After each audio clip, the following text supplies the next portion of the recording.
बीड जिल्ह्याला अतिवृष्टीने सलग 15 दिवस झोडपल्याच्या नंतर शेती पिकांचं अतोनात नुकसान झालेलं आहे। गेल्या 2 दिवसांपासून आता पावसाने उघडीप दिली आहे आणि उघडीप दिल्याच्या नंतर शेतकऱ्यांकडून आता शेतामध्ये जी काही पिकं उरलेली आहेत ती आता बाहेर काढण्यासाठीचे प्रयत्न सुरू झाल्याचं पाहायला मिळतं। मी सध्या पाटोदा तालुक्यातील येवलवाडी परिसरामध्ये आहे आणि या ठिकाणी येवले कुटुंब जे आहे ते या ठिकाणी आपल्या शेतामध्ये जे सोयाबीन राहिलेलं आहे हे संपूर्ण सोयाबीन आपण पाहू शकतोय काळं पडलेलं आहे, बुरशी चढल्याचं पाहायला मिळतंय। मात्र हेच सोयाबीन आता हे कुटुंब जे आहे ते बाहेर काढण्यासाठी प्रयत्न करते। माझ्यासोबत शेतकरी आहेत, काय सांगाल किती प्रमाणात तुमचं हे सगळं नुकसान झालंय, किती सोयाबीन होतंय?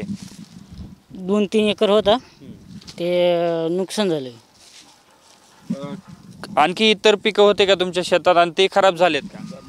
मुगच होतं, मुग ते त्याला बी त्याचं नुकसान झालेलं आहे। आता एक मुलगी सुद्धा या ठिकाणी त्यांच्या सोबत काम करताना पाहायला मिळते। काय नाव तुझं? सानिका दत्तू येवले। कितवीला? 8वीला। आज शाळा सुरू असेल शेतात आली? शाळा सुरू आहे। पप्पा म्हणले की आजच्या दिवस सोयाबीन काढायला चल, उद्यापासून शाळेत जा। शाळा सोडून आज शेतात यावं लागते, काय किती नुकसान आहे? लय मोठं नुकसान आहे। 2-3 दिवस झालं पाऊस सुरू आहे, पावसामुळे समधी सोयाबीन काळी भंगार झाली। आता आज शिक्षण सोडून तुला शेतामध्ये यावं लागतंय कारण हे सगळं नुकसान होतंय आणि जर पाऊस आला तर पुन्हा नुकसान होईल। नंतर नुकसान झाल्यावरती मग आम्हाला खायला काहीच राहायचं नाही, म्हणून मग शाळेतून यावं लागतं। माझ्यासोबत आणखी शेतकरी आहेत, किती प्रमाणात नुकसान झालंय तुमचं असेल किंवा या परिसरामध्ये?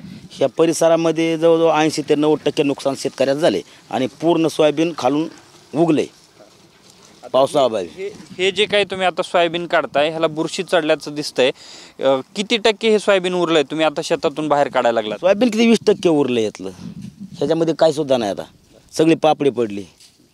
आता हे जे काही तुम्ही पीक लावलं असेल ह्याला जेवढा खर्च, खत, बियाणं, आतापर्यंतची मेहनत, आता हे 20% जे उरलं ह्यातून तो पैसा निघेल?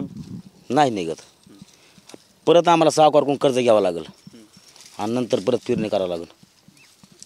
काय परिस्थिती आर्थिक? आता हे सोयाबीन नाही आल्याच्या नंतर येणाऱ्या काळात दिवाळी आहे, मुलांचं शिक्षणाचा प्रश्न असेल, तुमची मुलगी सुद्धा तुमच्या सोबत इथं शेतात आहे, काय आता ते कोणाकोणतरी पैसे घेऊन दिवाळी सण आम्हाला साजरा करावा लागेल, दुसरं काय। सरकारने जर मदत केली तर चांगलं होईल। काय सरकारने मदत केली पाहिजे? सरकारने आमचं कर्ज माफ करावा सगळं शेतकऱ्याचं आणि 50,000 हेक्टरी अनुदान द्यावा आम्हाला, एवढीच आमची इच्छा आहे, दुसरं काय।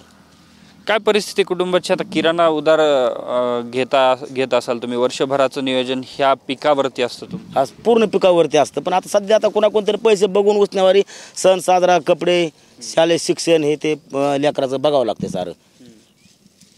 आता पीक गेलंय तर अडचण आहे? अडचण तर भरपूरच आहे, अडचण पूर्ण आली, आता काही सुद्धा उरलेलं नाही, 20% उरले, ह्याला बी आता 2 आणि 3 हजार रुपये मार्केटला गेला भाव देतील।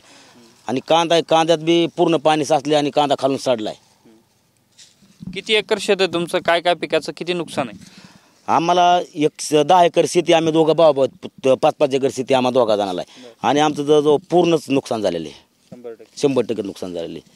नक्कीच आपल्यासोबत या ठिकाणी हे शेतकरी होते आणि येथे आता या शेतकऱ्यांनी सोयाबीन काढायला सुरुवात केली आहे। मात्र जे नुकसान आहे ते प्रचंड मोठ्या प्रमाणात आहे। 70 ते 80% या घाट माथ्यावरचा परिसर असताना या ठिकाणचं नुकसान झालेलं आहे आणि नदीकाठचा जो परिसर आहे तिथे मात्र 100%चं नुकसान झाल्याचं पाहायला मिळतंय। जो काही 20-30% उरलेलं पीक आहे ते आता शेतकऱ्यांकडून बाहेर काढण्याचा प्रयत्न केला जातोय।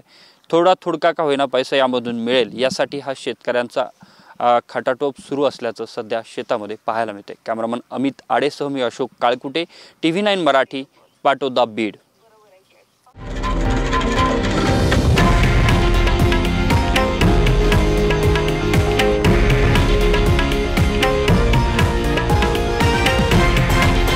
हे आहे देशातील नंबर 1 न्यूज नेटवर्क आणि आपण पाहत आहात TV9 मराठी, एकमेव।